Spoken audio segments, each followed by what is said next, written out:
Πριν από 4 χρόνια βρέθηκα με τη σύζυγό μου στο χωριό Συράκο Ιωαννίνων. Δίπλα στο δρόμο διέκρινα ταλαιπωρημένο να κλαίει ένα αδέσποτο. Χωρίς δεύτερη σκέψη είπα στη σύζυγό μου πως σήμερα στην οικογένειά μας προσθέτουμε ένα νέο μέλος και έτσι μεγαλώσαμε την παρέα μας. Έχεις αναρωτηθεί πως βρέθηκαν στο δρόμο? Μην τα προδίδεις, μην τα εγκαταλείπεις. Αισθάνονται όπως και εμείς. Έχουμε όραμα, έχουμε σχέδιο.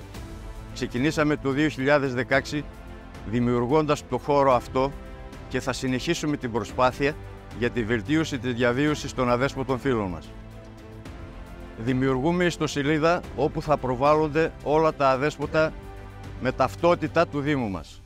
Πρόσβαση στην ιστοσελίδα όλων των φιλόζωων από όλη την Ευρώπη στο Μητρό και στις φωτογραφίες του κάθε αδέσποτου.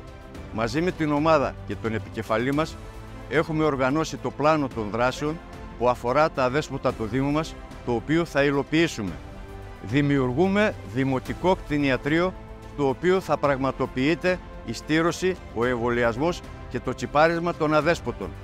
Σε αυτή την προσπάθεια θα βασιστούμε και στον ιδιωτικό τομέα, κάνοντας συμβάσεις με κτηνιάτρους του Δήμου μας.